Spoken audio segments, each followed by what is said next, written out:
Tonight, there are new allegations that a key Justice Department official continued to communicate and trade information with dossier author Christopher Steele long after the FBI had cut Steele loose for leaking to the media. Also breaking, the possibility that House Judiciary Chairman Bob Goodlatte's preparing to subpoena Bruce Ohr, Christopher Steele, and a number of other current and former FBI and DOJ officials. Congressman Trey Gowdy, chairman of the House Oversight Committee, which has been investigating these issues jointly with the Oversight Committee, joins us tonight from South Carolina. Chairman, welcome. Yes, ma'am. Thank you. All right. I want to talk about some of the new texts that have come to light. These are being reported in The Hill between DOJ official Bruce Ohr and Christopher Steele, author of the dossier. This is what The Hill says. Steele asked Ohr in the January 31 exchange if he could continue to help feed information to the FBI. Quote, just want to check you are okay, still in the situ, and able to help locally as discussed along with your Bureau colleagues. This is 2016. I'm still here and able to help as discussed, or texted back. I'll let you know if that changes. Steele replied, if you end up out, though, I really need another Bureau contact point number who is briefed. We can't allow our guy to be forced to go back home. It would be disastrous. Mr. Chairman, are these texts new to you? Maybe you've seen them. Maybe you know the context. Can you elucidate at all? They are not new to me because I'm also on the House Intelligence Committee. I may have been the first member of Congress who actually read these messages, and that would have been in the fall of 2017. They were troubling then. They're troubling now, which is why Chairman Goodlatte and I so much want to talk to Bruce Ohr. I think HIPSI, House Intel, wanted to talk to Bruce Ohr, but that investigation got wound down and then transferred over to Chairman Goodlatte and myself. I mean, think about Chris Steele, who has been dismissed from the FBI because he cannot follow their rules and regulations, and he's communicating with someone in the Department of Justice who, by the way, Shannon, is not involved in this investigation. He's an OCDF, a narcotics prosecutor. So of course, we want to talk to Bruce Ohr, and we also want to talk to Nellie Ohr, who, oh, by the way, was working for Fusion GPS, which is the firm that hired Christopher Steele to dig up dirt on Donald Trump. Yeah, do you, and my understanding is the list of names I'm seeing tonight are Bruce Ohr, Nellie Ohr, Fusion GPS founder Glenn Simpson, other FBI and DOJ officials, current and former. Will they be subpoenaed, do you know, and when would you hope to hear from them? Well, there are two categories. Those that work for government now, we should not have to subpoena them. We should do what Bob and I did weeks ago, which is send the list over to the Department of Justice. These are your employees that we want to talk to. So far, that has fallen on deaf ears. Chairman Goodlatte's a very patient man, but we have run out of patience. I talked to him yesterday at length. They either need to set this for a date certain or there will be a subpoena issued. The Speaker will back it up. Goodlatte will back it up. The House will back it up. There is no reason not to make him available for a deposition or transcribed interview. Well, I think a lot of folks would like to know, and I'm sure you're chief among them, about what it means. Are you still able to help us when Steele is talking to Ohr? I want to also, though, get to other questions involving the Mueller investigation, because now there's this back and forth about agreeing to some conditions for the president to sit down. He seems jonesing for the chance to do it. Everyone in the legal world is telling him not to. Harry Littman, a very well-known constitutional lawyer, says this in the Washington Post: enough is enough. It is time to subpoena the president. Mueller's been extraordinarily deferential and patient, while Trump and his representatives engaged in their scarcely credible gamesmanship.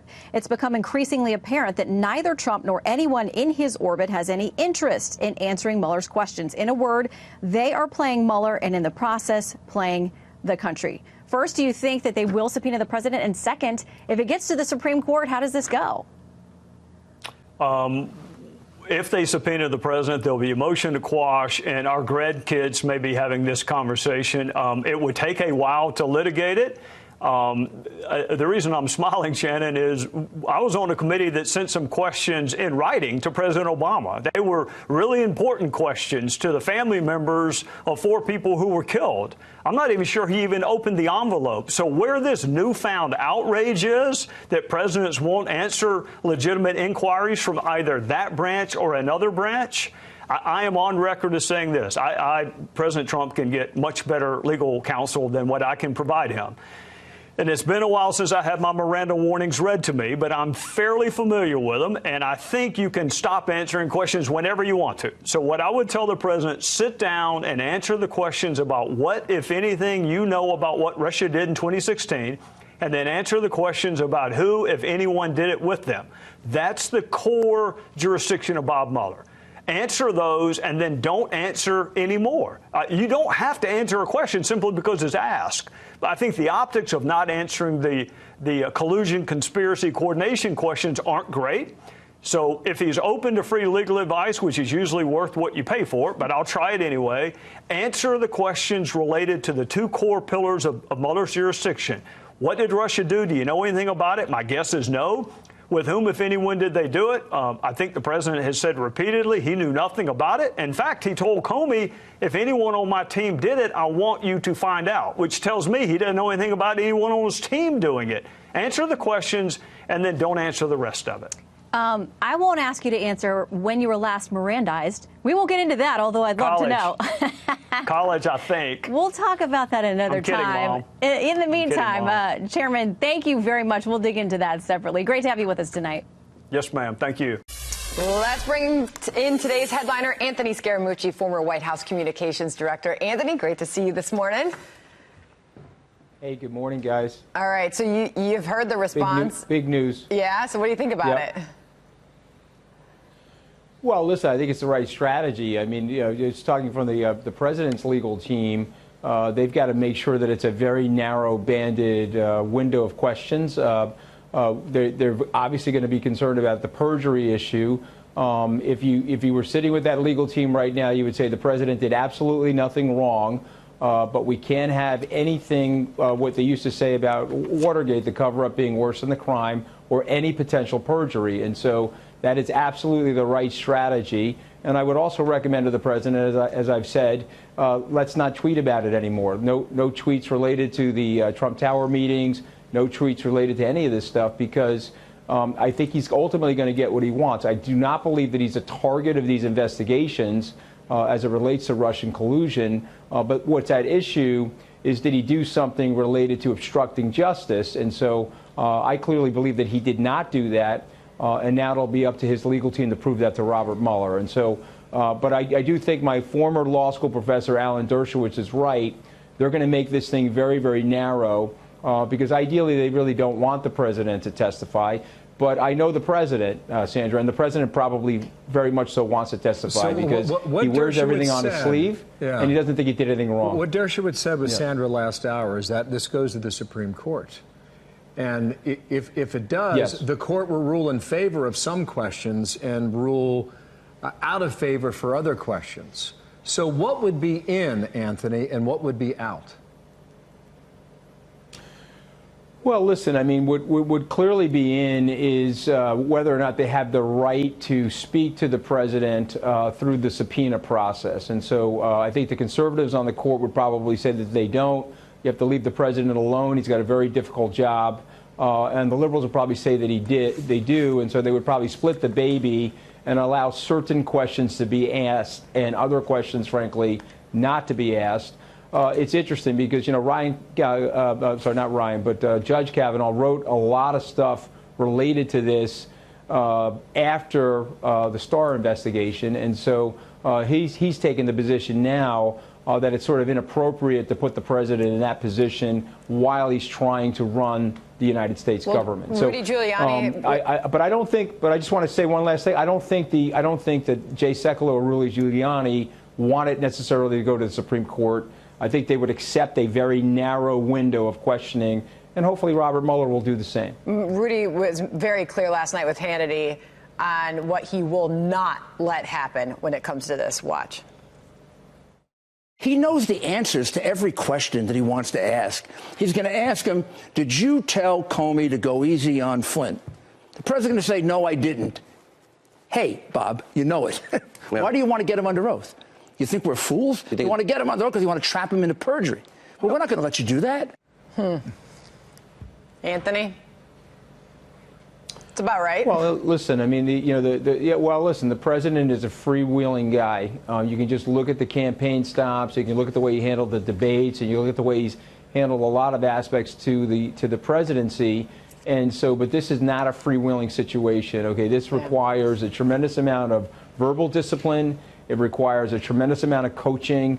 And listen, it's got to be very frustrating for the president because he's probably sitting there saying, I've done absolutely nothing wrong. I've got the economy humming.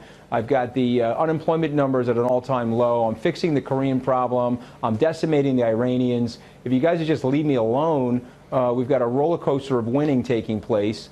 And so he's sort of probably upset about the whole thing. Having said that, the locomotion on this thing started after the Comey firing.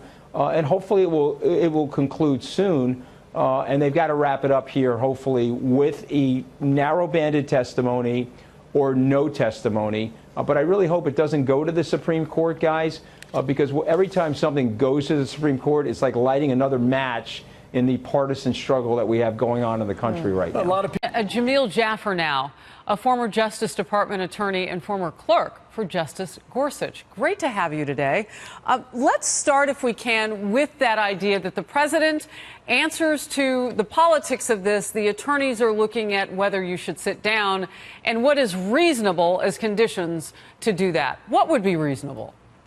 Well, look, Harris, I mean, this is a fight we've seen before. Bill Clinton, during the Ken Starr investigation, went back and forth with the special prosecutor about when and how he would sit down. And as you remember, he ended up doing that video interview remotely. It ended up in a bad place for him. But, these negotiations are very standard in this process because the president has a lot of reasons to do this in the way that makes sense for him.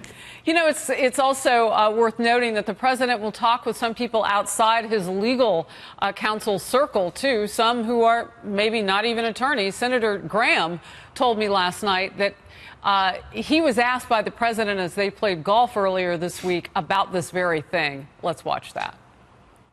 I said, Mr. President, I've seen no evidence of collusion between you and the Russians. I don't think you collude with your own government. Why do we think you collude with the Russians?